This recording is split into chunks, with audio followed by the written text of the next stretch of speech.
This is part 2 to the video, and here's the uncomfortable truths about entrepreneurship.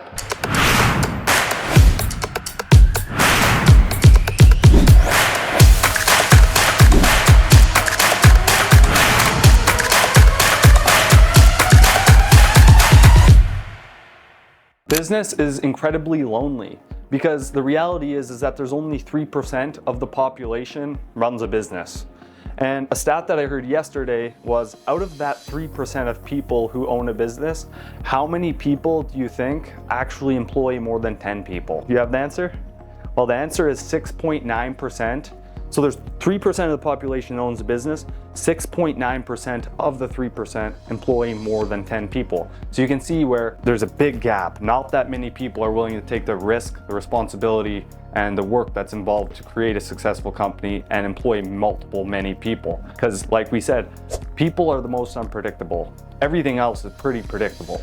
You're probably gonna lose friends because of your drive. If you're pushing hard at a mission, you're not gonna have time for some of the other things that you used to do. Partying with your friends, going to play golf, going to do some things that might be fun for you. You might have to sacrifice those things to get to the next level. There's never a time in your life where you have to keep adding things into your schedule. Typically, you need to remove things from what you're doing in order to gain more time and achieve what you're trying to achieve. When you're running your business and you're working really hard, and you're expecting a client to pay, and you put in all blood, sweat, and tears onto a project or whatever the service you're offering is, reality is that it can feel pretty demotivating when you put in all this hard work and then a client doesn't want to pay you, or a client's not happy after you put blood, sweat, and tears into a project.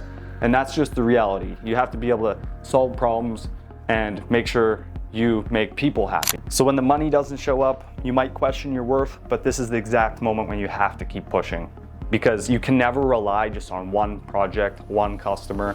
You need multiple of everything. You need flows. But this is also the most freeing, powerful path that you can take if you're the type of person who wants to take responsibility, you're willing to go through hardship, and you know that the hardship is just making you better, more wiser, and gives you the ability to make better decisions in the future. More failures means more learning lessons, which means you're way better. The reality is that success isn't created on vision boards or manifesting the thing that you want.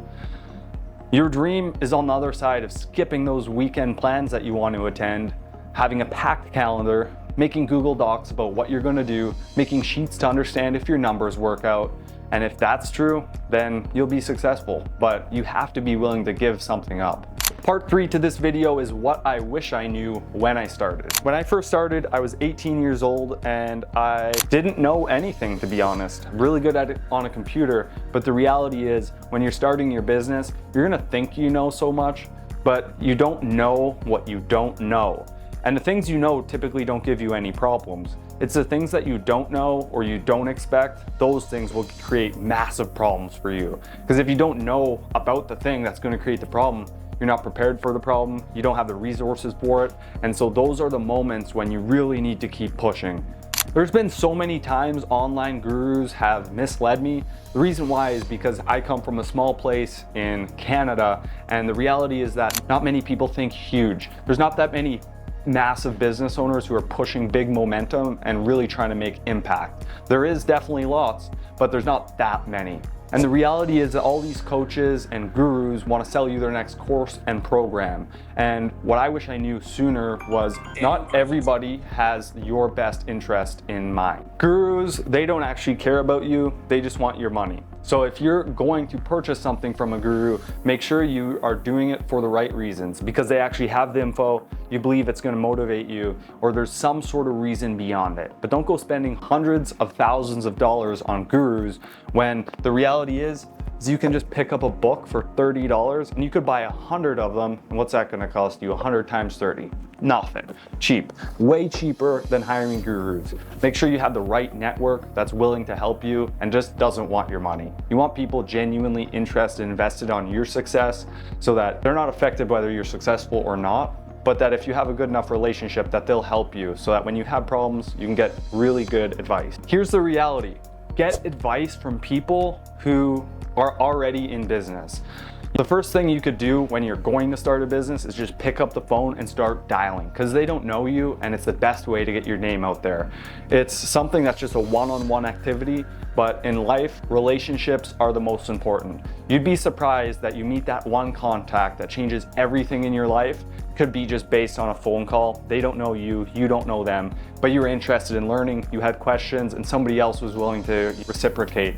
And those types of things take effort, but it's what needs to be done. The reality is I made 10,000, I was making 200 calls a day for 3 years straight. And I can confidently say making that many calls, I got rejected 99% of the time. But for those 100 to 200 business owners that trusted me and gave me the opportunity, changed my life. But it wouldn't be possible if I wasn't willing to get more no's. So the first thing is just start solving problems. That's all business really is. Somebody has a problem, you have a solution. It doesn't matter what you're selling, if it's a product or a service, you are solving a problem. Somebody's hungry, you sell food, boom, solve their problem. Somebody's car is broken, you're a mechanic, boom, solve their problem. Every problem is an opportunity to make more money. So if you're ready to start building a real business and you're interested in business, marketing, and entrepreneurship, give this video a like, comment something funny in the description. I think it'll help the algorithm, and I'll see you in the next video. I appreciate you for watching, and let's keep crushing it. Entrepreneurship isn't sexy, but it's real, and that's what makes the whole journey worth it.